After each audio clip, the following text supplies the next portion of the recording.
Hello दोस्तों, स्वागत है आपका आपके अपने YouTube channel M Defence Academy पे।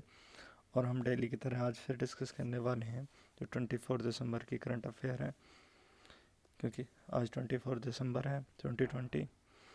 और इस सीरीज़ में हम यहाँ पे जो डेली इंपॉर्टेंट करंट अफेयर रहता है उस दिन का उसको डिस्कस करते हैं। My name Mohit Paswan.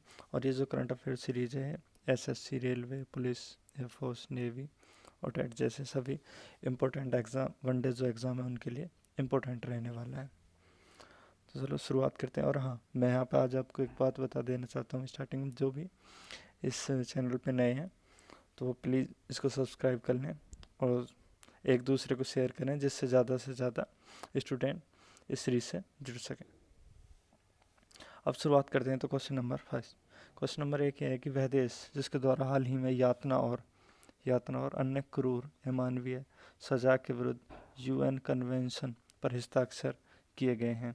Option A Maldives, option B Bangladesh, option C Cyprus, option D Denmark. तो जो इसका सही आंसर है वो है ऑप्शन ए मालदीव। तो सबसे पहले मैं आपको बता देता हूँ जो यूएन कन्वेंशन है वो 26 जून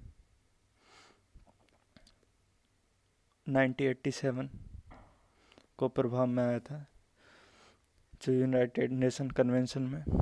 यह कन्वेंशन जो देश हैं उनको अपने क्षेत्र अधिकार के अंदर किसी भी क्षेत्र में यातना को रोकने के लिए, टॉर्चर को रोकने के लिए प्रभावी उपाय करने की आवश्यकता पर बल देता है। और हाल ही में मालदीव के जो राष्ट्रपति द्वारा इस संबंधित यूएन कन्वेंशन को अपनाने संबंधी घोषणा पत्र पर हस्ताक्षर किए गए हैं।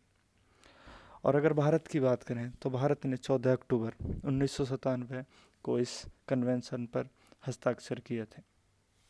तो हम यह कह सकते हैं कि भारत इसका पहले से देश है। अगर हम क्वेश्चन नंबर 2 की बात करते हैं तो क्वेश्चन नंबर 2 में क्या पूछा गया देखते हैं।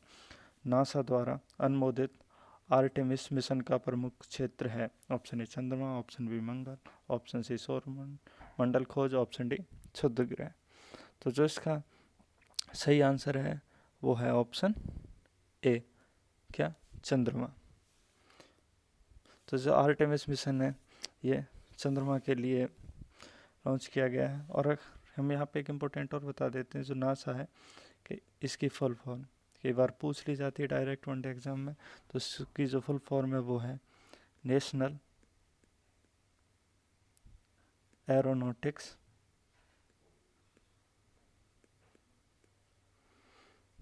And space administration.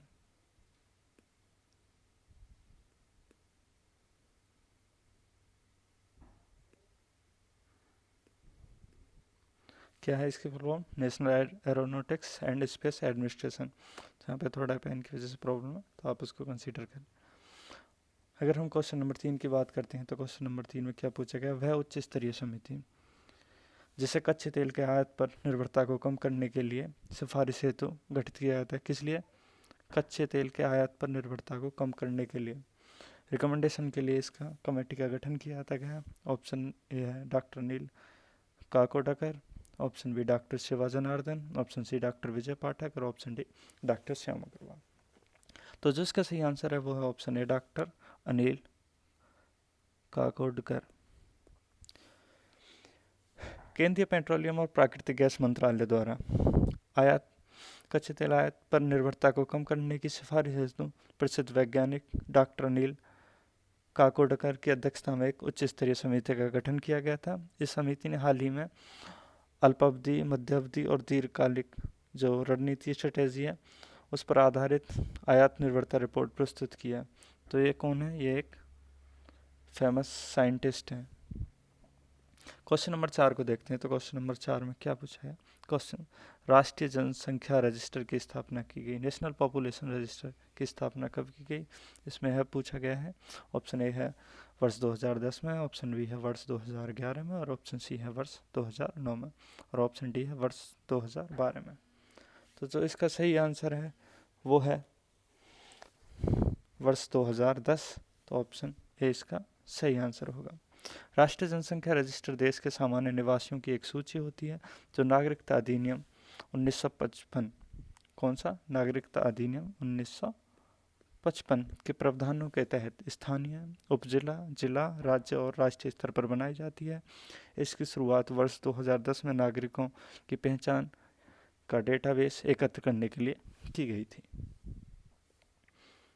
अगर क्वेश्चन नंबर 5 की बात करें, जो कि लास्ट क्वेश्चन है आज का, वह है कि वह देश जिसके द्वारा भारतीय भेषज संहिता इंडियन फार्माकोपेला आईपी को स्वीकृति प्रदान की है। Option A Israel, option B Afghanistan, option C दक्षिण अफ्रीका, ऑप्शन डी ऑस्ट्रेलिया।